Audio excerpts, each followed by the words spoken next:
Most AI projects don't fail because of the technology. They fail because leaders skip the strategy. And today's guest knows exactly how to fix that. Welcome to Using AI at Work. I'm your host, Chris Daigle. Each week, we'll be learning how today's business owners, entrepreneurs, and ambitious professionals are getting more done with smart use of tomorrow's tech. Let's get started.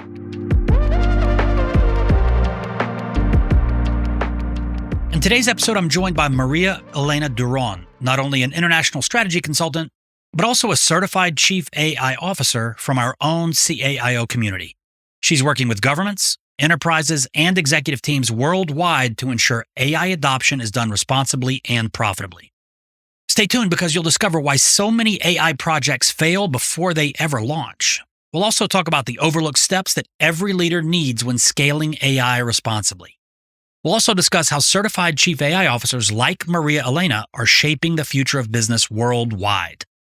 This conversation is proof that when you combine strategy with execution, AI projects don't just succeed, they actually transform your entire organization. You don't want to miss this episode. Right now, every business leader is asking the same question. What are we going to do about AI? If this is you, chiefaiofficer.com has the answer. We give you a simple path forward where we provide executive and team training so your people know exactly how to safely use generative AI in their day-to-day.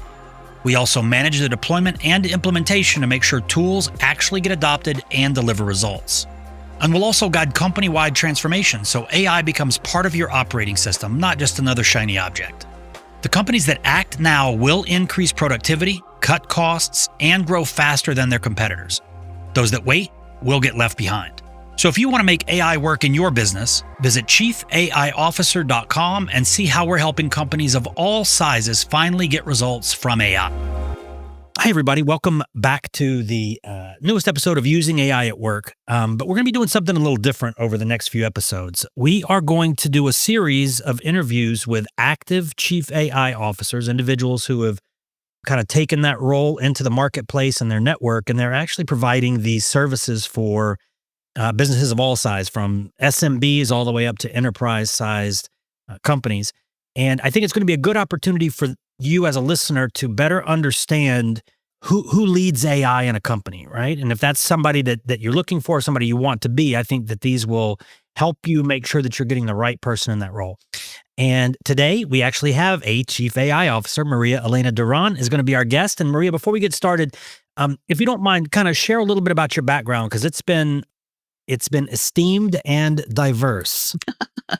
It has definitely been both. And thank you so much, Chris. I appreciate the opportunity to be here. I've had the great opportunity of being involved in working with small businesses because lately I've had the opportunity to be in front of them as somebody who talks about Google. So that's been actually within the last 8 years. So I say lately, but it's been 8 years that I've had a chance to actually speak and train to small businesses about Google, what happens with Google, how they can make sure they're visible with Google. What do all these Google changes mean? Which has made me realize the fact that even though people may have tools at their fingertips, the application of those tools is such a big canyon and cavern that they're actually crossing, because it's not always what you see when you're in a training, when you're actually in there in your business being butcher, baker, candlestick maker, and now you're having to be chief AI officer, head of marketing, janitor, and everything in between, plus still serve your customer well. So that is the big challenge. And I've had that great opportunity, of course, to be from customer service. So when I started my career, I started in retail grocery is what I started in, moved right into media after that. And so I became heavily involved in marketing. My background's in marketing. So everything I studied in college, my degree, everything is in marketing. And that has definitely evolved. I have been around from before when the internet was just first coming in, Netscape and ICQ was first coming in. And then all of a sudden that came in and it became what everybody was utilizing. And then here comes social media, the brand new thing. that everybody's like, is this a trend? Is this?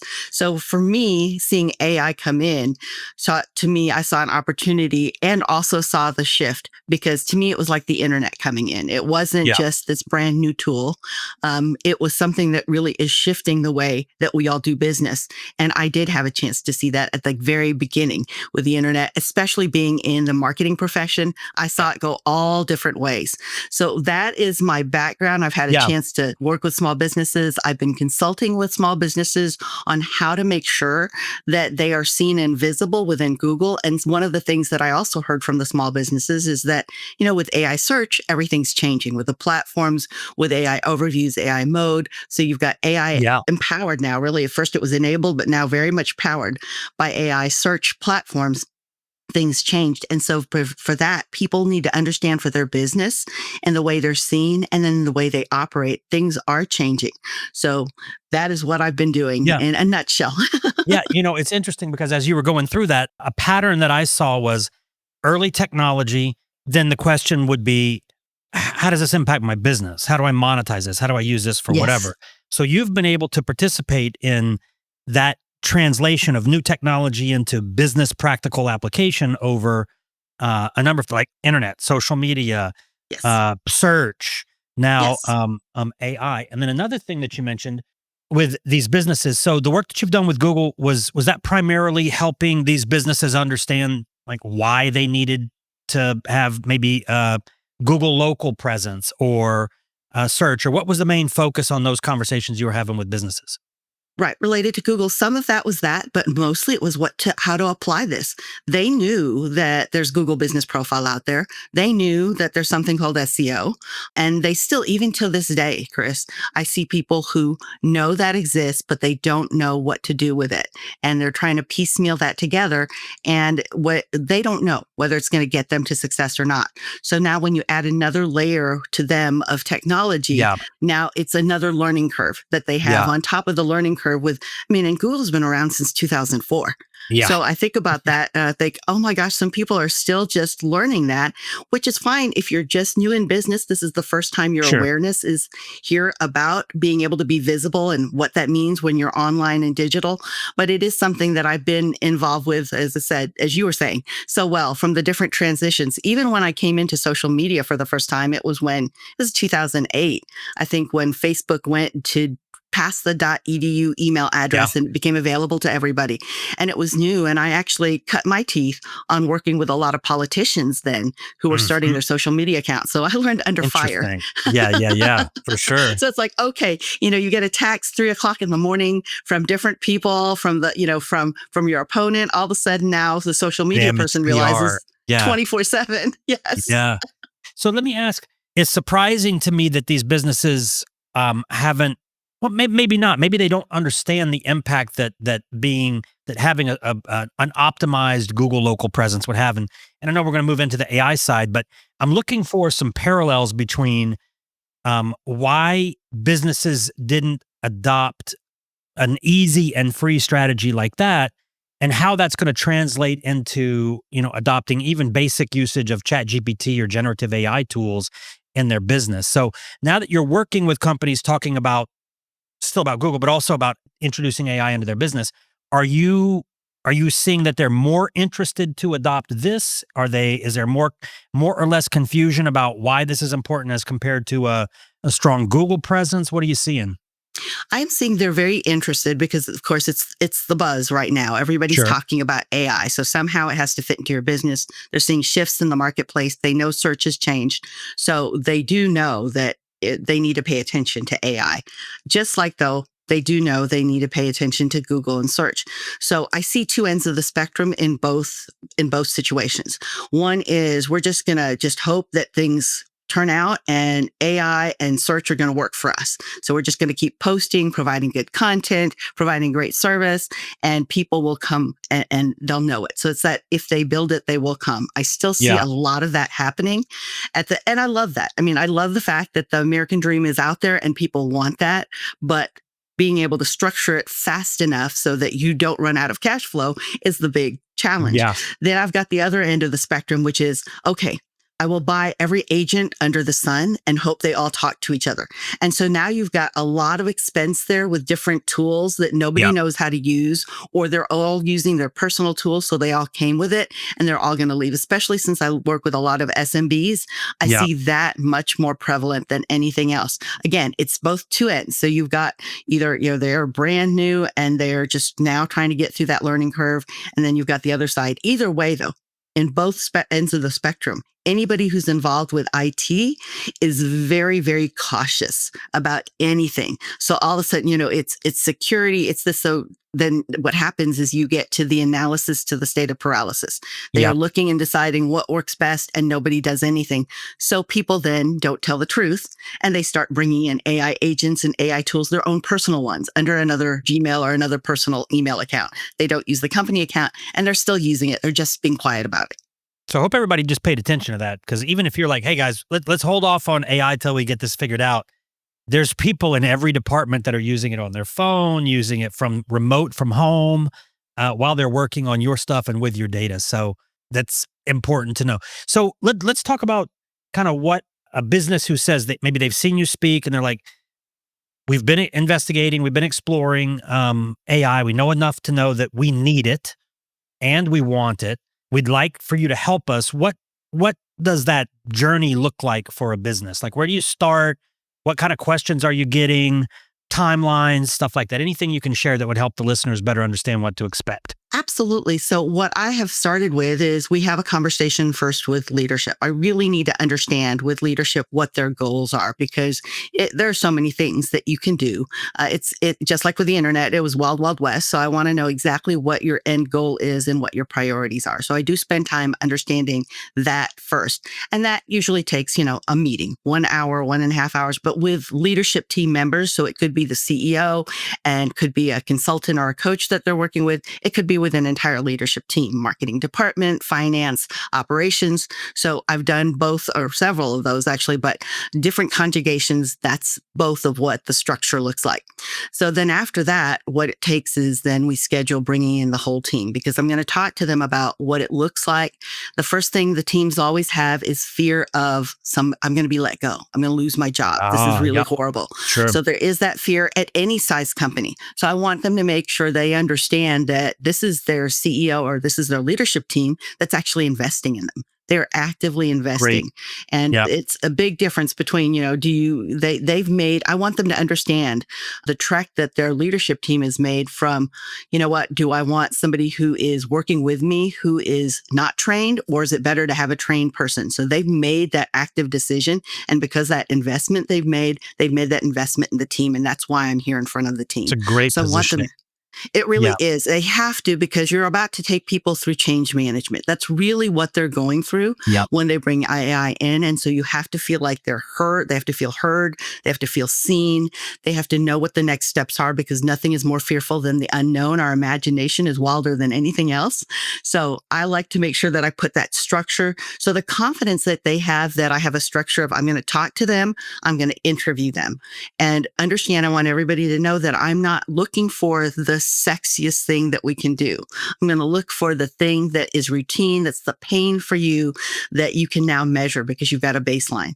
So I want them to know that, because a lot come with ideas of, oh, I want to try this, and I saw this and this. And I understand that. That's the shiny object syndrome. And even though, I applaud it and say, let's just put that we'll get here. there. Yeah. Right? We'll get there. We'll get there.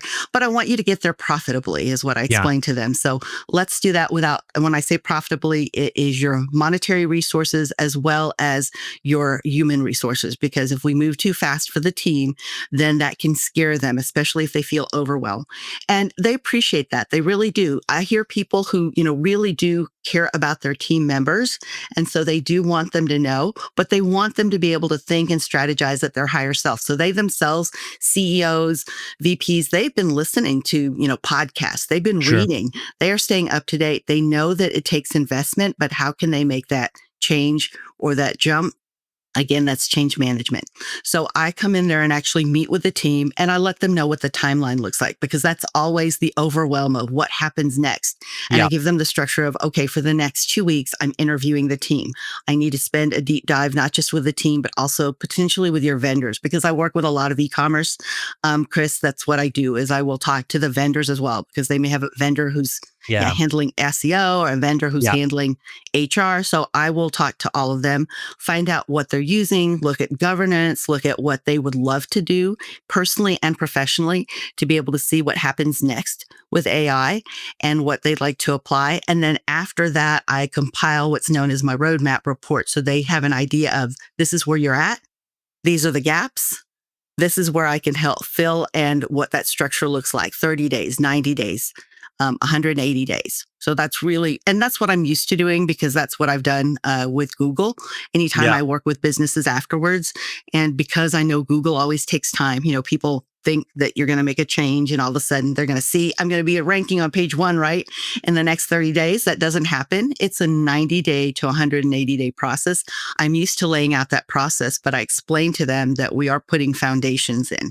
And I'll listen to CEOs during that time. I usually, somehow have communication set up communication. It could be Slack, it could be email, it could be Circle account, whatever they want to do to stay connected. But I have them, if you've got ideas, share them with me, just like you would somebody who was your financial coach or financial advisor, because you're about to make some investments if you make a shift. And if I can help from a different perspective about what are some of the roadblocks or costs that you may not have anticipated, I'm happy to do that. I like this. So a couple of takeaways for me. The change management is got to be considered, but I love this positioning of your company. I'm here because your company's investing in you. Yes. That is a fantastic, that really changes it from, the musical chairs kind of vibe, like who's going to be left after this training as compared to, oh, wait a minute. Like this isn't something to be scared of. As a matter of fact, this is like a recognition or acknowledgement by my company that I'm valuable. Love that position. Also, this conversation of you kind of being an individual who is representing the client when it comes to vendors, both on services and like tool providers or stack providers, that you're not just in a discrete environment over here. You're actually helping them make sure that their vendors understand, hey, this company is going through some AI enablement, AI transformation now. What is this going to look like for you? That's fantastic. And then you introducing this role of you mentioned this and also heard Adam, our chief AI officer, say something similar the other day. If you're a business and you need help with marketing, you're going to find a marketing expert, right? This is no different. You're a business, you need help with X. X happens to be AI, right? In your business. Right. Find that AI expert. It doesn't need to be like this anything that's like brand new or scary. It's just like getting a expert on any other area of your business. So great points. Okay. So you start the process. How are you kind of assembling the players internally to support you and support themselves in the process? When I do the 2-week interview, it really gives me a chance to see where everybody's at. Are they fearful? Are they already been exploring? So on the one-on-one interviews, they tell me where they're at, as far as what they have already had experience, because that's part of the questions. Where's your experience? What's your vision in utilizing AI for yourself personally and professionally? Because we're interested in the success of both. And that's really what I have that conversation, just listening to them on what are they using it for? How are they seeing it? What are they hoping to use it for? So we go through that entire interview where I am listening to them and how they feel that they can bring their own personal brand and personal strength to the company brand promise, because that's really what I'm looking for. The company brand promise is this, and they want to do this with AI. How are you going to connect those dots? So I want to hear if they've thought that out or if it's full with fear, because if it's full with fear, then I need to know that too. Even when I did do interviews with, let's say, the head of IT. So I will hear all the fears then of this will change and this will change. And as I explained to the team and the leadership, I'm not an expert on your company at all. You are the expert in your business, in your vision, and your goals. I am the subject matter expert of AI. So I am the one who can have the conversation with your team. And if you trust me, I'll actually talk to your vendors as well, Yeah. instead of you having to be the go-between, because being the Yeah. go-between is so time consuming. And it's, well, anybody in sales knows that you don't want somebody else selling for you, because they Getting out don't the have highlighter, there's so many good notes here. Thank you, Chris. Yeah. But yeah, I just have to make sure that, they feel that they have a resource. So that's, I said, I am a walking, talking application library, if you will, because I am there for you and I'm your resource for you. So please utilize me. And the team feels comfortable with that, because they know that I'm not taking their job. In fact, a lot of them will ask that question right at the very beginning. I've had this: is there a plan that you're gonna take over and there's a position here for you? And I said, no, there's actually not a plan. Is that with the IT team typically, or? Yes, the IT Yeah. team. Yes. Interesting. Is there a position for you? And I said, no, there isn't. I am here to bring AI in a way that is Interesting. successful for all of you. I don't want to be anything other than a resource. So I wouldn't be in my consulting gig if that's what I wanted. Now, that might be different for somebody who is looking for a actual chief AI officer role, but they know at the get-go that they have somebody who will be fractional for a short time, or who will be here as a consultant. That is the most that I'll be able to do. And I explained that up front. And I think because I say that with confidence, I'm not, saying, well, it could go this way or could go this way. Then they feel the power in that. And I think that's part of where anybody new in consulting can be challenged, because you're not sure yourself. So if that uncertainty comes across to a client, they absolutely feel that. They're looking to you to help guide me through this. If you don't have structure and a plan, that's going to be really hard. So this is interesting, because the recurring theme here, and I'm agreeing with everything you're saying, the recurring theme isn't so much, hey, I'm an expert at using generative AI and knowing how to plug it in, as it is, there's an underlying tone of change management, like this conversation with the IT department. Yes. So just so I'm clear, are you here to replace me, right? Exactly. Like, that's the same question that somebody, on the front line as a customer service agent saying, is an AI voice agent going to take my job? So interesting. So you mentioned the IT department, and this is a conversation that's been ongoing as well for us, and that is, who owns AI within the company? And it seems like AI is a technology. We have a chief technology officer. We have a technology department. They should own it. What's your thoughts on that? Actually, I explained to the leadership team, it's the leadership team and whoever is the head of your AI group or council. So I do, even if it's just 2 or 3 people in there, I do ask them, you want that structure because you need some sort of governance and security. You need to know what people are using. The first roadmap interview that I ever did, I asked people what they were using, and they all told me, because they heard from the CEO that they should be using ChatGPT Teams. So everybody said, we're using Teams. We're using Teams. But then when we came for the second round where I do the verification, so after the interviews, I come back through for a week and I say, okay, I'm just going to verify some things, and I want to make sure that I know the number one thing that you want to learn from here and the tools that you're using. I need to know your tech stack. So what I do is I ask them that question. They'll say, no, it's my personal. I don't have Teams. Oops. I think we should be using Teams. So then I go to leadership and I explain to them, you know what, we need everybody so that you first, you own your proprietary information, and you know your PII, your personal identifying information, is secure, as well as your proprietary intellectual property. So that's important. And they understand that. So they do slow down and say, all right, let's put it to, how many have to be in this council? I said 2 or 3, but I need at least people who will sit there, who actively will talk about how this affects them and understand that it's affecting the whole organization, not just one department. So that's why, again, IT understands the fact that it's not just with them, it's whoever the head is of the IT council, which in some smaller organizations, it could be whoever they put as the head of marketing, or, if they've got director of operations, it could be that person that's the head of it. It really is who I look for, is the person who's the champion, who's really so excited about it and trying to understand it, but trying to make sure that everybody in the whole organization assimilates and they're able to work with the tool. Nice. So for the listeners, I think that's important. Find the person that you're not dragging along, that they're running with the flag saying, hey guys, this is a good thing for us. Yes. Secondly, the fact that you've got not the chief technologist in the business, but you've got somebody who understands the operations of the business leading it or involved in that council, I think is also very important for generative AI, for chat GPT type stuff.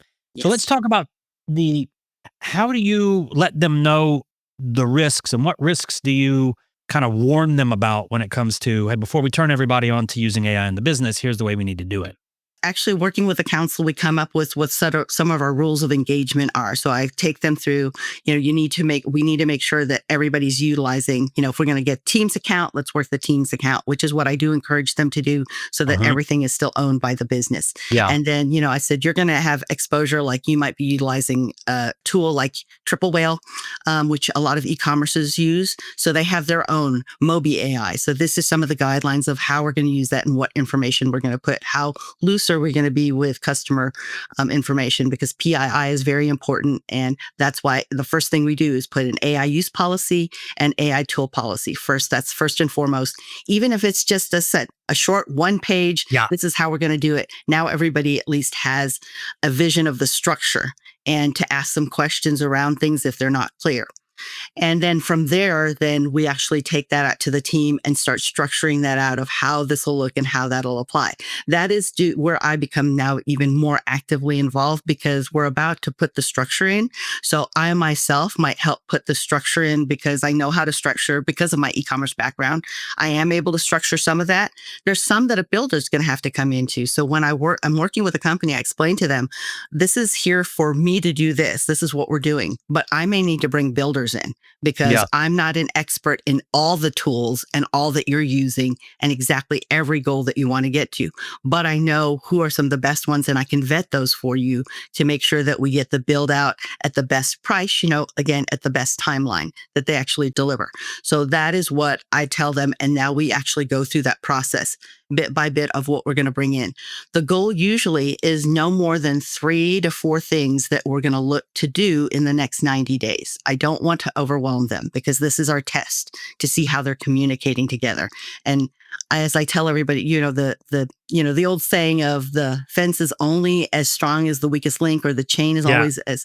I tell them that. I said, we've got to make sure that everybody's with us, or else that delay or lag in one person or one department is what's going to be, the thorn in our side through everything else. So we might as well deal with it right now. And that way we're all working in step as a team. So how do you determine what those 3 to 4 things are going to be? That comes from the CEO and the leadership team. So so after the 2-week interview, so we do the 2 weeks of interview. It's actually really 1 week or almost 10 days of interview. And then I go back and verify. After I do that and verify the information and the tech stack, I meet with the leadership team and say, this is what's going on. This is what they need. This is what I'm seeing. So let's talk about this and really hash out what are your top 3 or 4 priorities. And I heard this at first, but I want to make sure that still aligns with what you want to do in moving forward. So we have to be on that same page. If we're not on that same page, that I can't move forward. If they say, well, we just want them to figure out this and that. And what I'm finding is that most CEOs know what they want, what they ultimately want. They may not know the tools and the steps to get there, but they're very clear of, I want to see a 66% increase in this. I want a 17. They know what they're looking for, and they just may not know, again, how AI fits into those steps either. So that's what I'm there for. So in that case, what information would you need? Because I think it's very important. If they have a nebulous target in mind, it's going to be hard for you to satisfy that. So how do you make sure that you and the leadership are aligned, and that 90 days later, the team doesn't turn around and go, look what we did, boss? And the boss is like, what the hell is that? Yes, right? Exactly. So what we're doing is I actually talk to the head of, finance, whoever's doing all the tracking. So I'm looking at data, and that's how I'm doing the verification. So I actually look and say, okay, let's look at that. So you're saying a 66% increase is going to look like this when I look at income. I tell them I'm going to need a lot of access. And so I'm happy to sign an NDA, as a consultant, I always encourage consultants, you have to, even when I was just even speaking, just for Google, you have to have all of your business for your business side, your business insurances in place for errors and omissions, for all of those things. So I make sure you're well insured for that, because you're about to work and help a company make some major decisions. And you don't want them to, you want them to feel confident in who is actually having access to some of this data, this intimate data that can, if not treated well, could become very dangerous to their own livelihood. So I definitely make sure that they feel comfortable. All right, I'm going to need just this. I need this window. So if that's what you see the increase, then let's say for an e-commerce store, if you're using Shopify or WooCommerce, I need to be able to see what the revenue is, what your average cart, your lifetime value, all of that. And that is because I've got e-commerce background. Yeah. Now, if they're not saying that and they're saying, okay, I want to see this much more efficiency, then I start asking questions of, well, how are you measuring efficiency right now?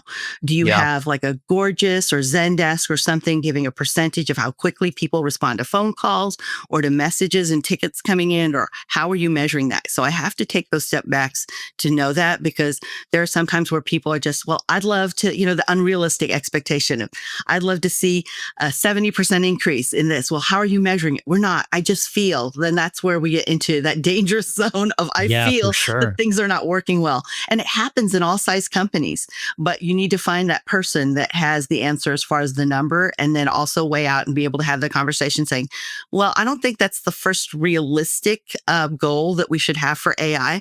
Let's step that out. So if you feel that they're not being effective here, what are the 7 steps that make up that for them to be effective? And maybe we can impact one of those steps. So I will break that down as well. So there's that conversation. Again, it depends on, really whether or not you've got the CEOs who are very dynamic, who may not know all the details. Then you've got others who are very detail focused. If they're detail focused, I might get that information right away. The other, it's going to take a few other conversations to have, because somebody else in the team holds that information. So for some of the listeners, they may already be in process with a consultant or a vendor that's helping them with this stuff.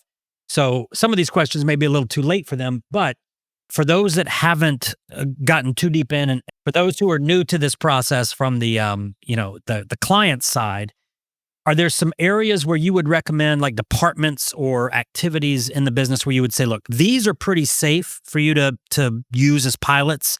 I wouldn't start here as a pilot. Sure. I would start with some of your basic, administration. What I do hear from everybody that's a head of a company, no matter the sizes, they always wish there's another them. I wish I could, if I had another me, I could do this.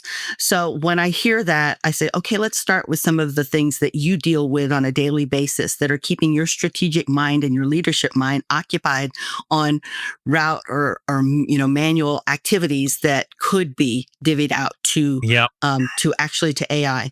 And in that moment, then I actually help them personally in managing their business by looking for those pieces. And we may actually start with 3 pieces that have everything to do with the CEO. In fact, one of the first roadmaps I did, that's what it was. She's a doctor, and that was everything. It was like, okay, I'm going to make your day easier so that you can free up 8 to 10 hours per week of you being able to think strategically on where you want to lead the company and what those next steps look like for everything. Yep. And it was really something that is very helpful, because she needed that time. They needed that time for her to be able to give them the leadership. And I think that's what you do if you want something that's the low hanging, I said the lowest as far as danger, but the biggest impact. Yeah, that's great. So this was almost like maybe, not just identifying stuff specific to support the CEO, but was there any effort to create almost like a role co-pilot by way of a custom tool or something that had their knowledge that others in their sphere of influence would be able to access? Yes, absolutely. We actually did do that. So they have something that's a custom program. They're actually using Delphi AI and as well as a custom GPT. So people could ask questions. That's actually one of the first things that I did, Chris. So, you work as a solopreneur, but I actually have about 3 VAs that I work with, virtual assistants. And one of the first things that I did, because I have a community for of your people, business, you did this. For my business. Nice. In our Facebook group is I can't be in my Facebook group 24/7. question. We have 1,700 people in the Facebook group, but I need the virtual assistants to be able to be the communication for me. So they actually have a custom GPT that's me that they Nice. can ask questions. And I said, and put the human layer. You do understand that I don't want you to just copy and paste, but it listened to, I think I've done like 400 YouTube videos. So it listened to my YouTube videos, all of this to get my Yes. style. And that's how they're able to use it. Now with Notebook LM, because that's a Google-based tool, they can also go into Notebook LM and be able to ask a question and say, okay, I pulled that from Maria's episode here. So now I can give them the link to that episode, as well as give them what ChatGPT, the custom GPT, gave them. So because I've actually gone through that, I thought, okay, now I can help other people do that, because I see the pieces that, yes, you think you can do this and get here, but there's a lot of little steps that happen. And I want to make sure that people understand that, so they have realistic timelines. Yeah. So we're going to take a small detour, and we're going to talk about tools real quick, because I love this concept of the role co-pilot, whether it is the CEO, whether Yes. it's the assistant manager for marketing, whatever it is. Sure. I love that idea of that. I wish there was another me. Yes. I think we could all agree with that, right? Yes. And this is great.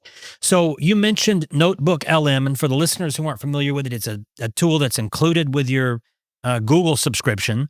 Yes. But you, because of your Google background and everything, I would imagine you're probably preferential to Google tools. But that's a tool that I don't use nearly enough, and when I have used it, I've been like, this is amazing. So can you kind of explain what it is and how you're using it, or how you recommend an executive to use that? Sure.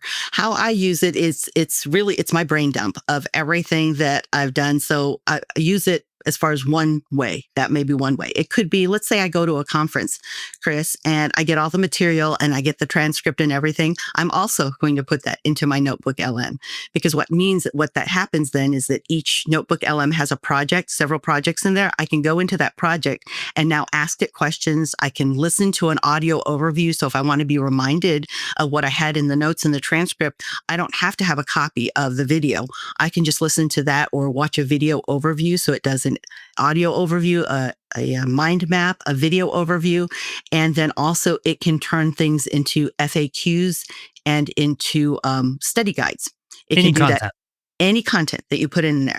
So I love that, because now the team has access to that, or myself, or let's say that I'm working with a client and I have access to their Google Drive file folder. So they'll give me all of that. Now I have all of that to ask questions to remind me, okay, what was it that they said here in this transcript? Or what did she bring up? Was the other priority here? And it can let me know right away, which makes it very much more helpful to me, because it's like a brain dump of everything, instead of me having to figure out, where did I file that away? It's all in there. So each one has a topic, and I like to use it because I put anything that I come across, I'll put into a project so I can easily find it and know, all right, now I can ask it questions. It's helpful. I need to do that a lot. So let me ask, can I use Notebook LM? Can I use my entire Google Drive as the context for Notebook LM interactions? Yes, you can. Mm-hmm. So I can do search and retrieval. I can have a conversation when I say conversation, I mean, actually, hey, Google, I need to find this. And it said, sure, Chris, is it able to do search and retrieval for you like that? It is, if you connect it with your Google Drive. So you have to enable it to do that. Some people want to, some people don't. But if you enable to do that, then you have access to all that. That's your database. You can bring that in. Then you can bring your videos. If you have videos, any audio, anything that you've been reading that, okay, this is what I want to apply. So I want to learn more about that. You want to bring that in and ask it questions and be able to listen to it. Now you have that search function, with really a company that knows search really, really well. So at least you can search through all of your things, your appointments, your events. So some people will connect it to, their Google Drive. Some will connect it to either, so it's got Gemini actually in it. The only thing that you won't be able to access directly is, let's say, your email. Email works separately, because Gmail and Google Calendar actually work separately. So there's a little bit more private information there. It doesn't access that, but you have access to your entire drive. So to me, that's valuable. And I'll bet that the Gmail and GCal integration it's on the horizon for sure. I have no doubt, especially since you can do Google Docs, Wow. Sheets, and slides already. I have no doubt that's coming. I mean, you can already get helpful AI within both those tools to assist you with things, but it seems that it's strange that it's separate from being able to connect with Notebook LM. I'm not on the dev team, so I don't know what the map looks like. So this has been like when I first started getting interested in the impact of generative AI in business, I saw a presentation that wasn't really about AI, but it was more about how the average knowledge worker spends, I think it was like maybe 22% of their day searching for the knowledge to work with. So it's this kind of baked in friction that none of us really think about. It's like, oh, where's that document? Oh, I need to get access to that. Oh, where was it stored? Oh, let me reach out to find out what the link was, right? But if I now have, with a tool like Notebook LM, if I can have the rest of my operations team be able to use that to like, hey, Notebook, I need the last report or whatever, and it's able to start shaving off time like that. This is a challenge though, right? You've seen that report that came out recently, and I think it might have been some MIT research that said 95% of pilots are failing. Yes. Right? Yes. I did see that. Which is a little shocking to somebody like you and me, who's like, we know the impact it's working. Yes. But I think that for those listening, I think that report was specifically focused on like measurable ROI. No, it was X, now it's X plus because of AI. But you and I both know that it's very easy to show somebody how to save 10 hours a week, right? Or at least 10% of their work week just knowing how to use ChatGPT. So is there ROI there? Yes. Is it measurable? I mean, maybe not accurate attribution penny to penny, but if I've got more hours in the day, and so does everybody else in my team, I'm getting some more done. And you're not, as the owner, you're not paying more for the business or whatever. So is the goals that people are coming up with initially when you're working with clients, is it reduce my headcount? Is it make me more money? Is it make more profitable revenue? What are they looking for? Everybody that I've talked to has said that they're looking for everything to improve. They're actually looking for their team. So I want her to be a better marketer. I want her to be better at customer service. So that's always that, that fog of, well, what does better look like? Explain to me give me the steps or what the outward signs would be if I could see, that so-and-so was better at customer service, better at this. And so they have some ideas of, they may have run into an issue, something that's a big pain point or something that they see that's a vision for them. And I explained to them, let's see it, first with some of as we talk about the low hanging fruit, that we can start seeing some changes. And the big thing that we're looking for, and I explained this to the entire team too, during our launch meeting, is there is a difference between effectiveness and productivity. So effectiveness means that, if I used to be able to take 4 hours, now I can do it, efficiency, not effectiveness, efficiency, but maybe I can do it now in 20 minutes and 30 minutes. So it took 4 hours compared to productivity, which is, whatever I used to be able to take and do 2 things in a whole hour, and now I can do 5 things in an hour. And that's truly the difference that you're looking for, is the productivity. There is efficiency, which is great, but when you can get efficiency to productivity, now that's actually impacting profitability. So that is where we're going to start. But at first, everybody has to see the efficiency wins. And overall, that is getting to that effectiveness, which is, when you get efficiency and productivity working together, now it's effective. When it's effective, you're seeing the ROI that you're looking for. I like that. I have to step it out for them because I think that's, everybody gets so excited when they're ready to go with AI, but they're not sure which way to go. So they're looking for you for that direction as the consultant. Okay. Now let's talk about, what are some unrealistic expectations that you tend to see a pattern of them showing up with companies when they're interested in using AI? Increase profit and increase in search instantly. They're looking for, in 30 days, am I going to be able to see, average order value increase, lifetime value? Am I going to see this? I said, no, You're not going to be, and I'm very upfront about that. You're not going to be able to see that because humans don't see things that fast. So even if you implement that in, as I said, e-commerce is where I spend a lot of time. So if you're going to even implement that on your store, it's going to take 30 to 60 days for a human to get that, 90 days for any search engine or AI search platform to get that. So no, you're not going to see that in 30 days, but you are going to see signs that it's headed that direction. And those are some of the things that I can help look and say, these are the signs you're going to want to look for, and that'll help you measure. But yeah, that's always the unrealistic in 30 days. It's always this 30-day, Maria, and I need to see this in 30 days. Yeah. Yes. I tend to tell businesses when they ask that stuff that it's not an event that occurs like, oh, on Monday we're getting AI, right? Yes. It's like, it's a process, just like anything with a business. So that's very much in line with what I'm hearing as well. So this is awesome. So Maria, I know that there's so much more that we could go in this, but I think that this is a good start for my intention with this was to have listeners who are wanting to engage with or get somebody internally to run this for them, whatever it is, what to expect. What does the process look like? What does the framework look like? What does the timeline look like? What are my expectations? What are the low-hanging fruits? This is going to be very helpful for the businesses who still haven't made that decision and are ready to move forward. Where are you putting out? I know that you're a member of the Chief AI Officer community and you host some calls in there and that sort of thing, which anybody that's listening, please come and join Maria on any of the calls that she's hosting within our community. Please do. I'd love for you to be there. Yeah.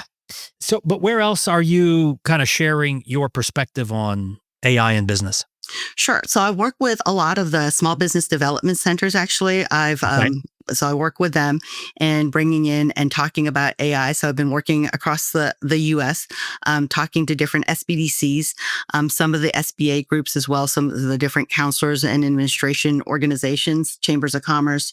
I do a lot of that. Everybody who follows and knows me, I do a webinar Wednesday. So on Webinar Wednesday, we take that deep dive of, all right, let's look at this. What did we see here?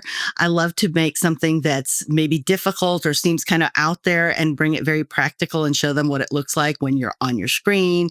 And we learn together. In fact, it's fun to get to do that because they also get to see the fact that, I make mistakes. I'm a real person. So they'll see me back up and go, okay, wait, let's look at this.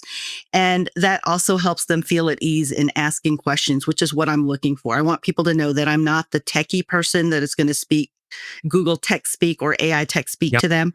I am the person that's used to operating things with and amongst people. So I'm going to be speaking in very layman's terms about, what are some of the things that you're looking at here? What makes the difference here? And that is what I love to do. I do that every week, at least one time a week, but several times because a lot of people do bring me in, like SBDCs and chambers of commerce. Community colleges and universities will also bring me in so we can start talking about, what's happening. In fact, I will be speaking, I think it's next week. I'll be speaking to a group in Houston that actually works with a lot of small businesses, and they're wanting to talk about, security, cybersecurity, and AI. How do you deal with that? Because that's what their group is most focused on. So there's a lot of topics out there. And one of the things that I found, Chris, is people who have ever dealt with, because my background's in marketing, who've ever dealt with social media management and marketing really get this a lot faster than anybody else. And the reason they do is because they're used to taking something that's this cloudy, woo feel of, we want to have that, that good feeling out there, or that kind of image out there to the public. How do we measure that? How do we measure brand awareness? How do we measure image? And they've had to answer those questions, lots before in their career. So now they're dealing with something that has just that kind of fog, but to be able to say here in clarity, these are some of the things we need to look at. So whenever I talk to social media managers, I said, you've actually been well experienced in explaining the thing that's unexplainable. A lot of times that's not measurable in some people's minds. So that will actually help you bridge this gap. I like that. So for those listening, if you're thinking about building that internal AI council to start the discovery phase, maybe that social media or that marketing person who is used to kind of like, how do I explain the intangible? That's a great concept. So where can people find out more about these with the webinar Wednesdays? And we'll add whatever links you tell right now. We're going to add those to the show notes and the emails. But I would like for people to be able to plug in a little bit more to what you're doing if they like what they heard today. Absolutely. Thank you, Chris. You can course. find me on Instagram. I'm Marketing Coach Maria. And then also you can find me at smartbrandsystem.com. That's my website. They can go there. They can see all the upcoming free events. Anytime I'm working with an SBDC, a Chamber of Commerce, it's all listed there, what's happening, so that they can sign up. They can get recordings of it and see what's happening. They can join the free community. I would love for them to join the free community, because every Wednesday or Thursday, I also talk about what are the latest Google and AI and search updates that matter most to small business and content creators that you can plan, protect, or promote yourself in. Awesome. Well, Maria, I appreciate it a lot. I'm excited to dig into this series even more after this conversation. So everybody, thank you for listening. And we're going to be putting these links in the show notes so that you can add Maria to your list of thought leaders that you're following when it comes to AI. See you on the next episode. Thanks for tuning in to Using AI at Work.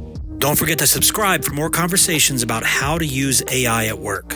And a special thank you to our sponsor, Chief AI Officer, for empowering businesses with AI education and training. Visit their website for a free AI readiness assessment and AI strategy guide to help you get started using AI at work. That's www.chiefaiofficer.com. Special thanks to our producer, Evan DeSaulnier, for making this episode possible. Follow us on Twitter at the handle Using AI at Work, and visit www.usingaiatwork.com for free resources to help you harness AI in your role.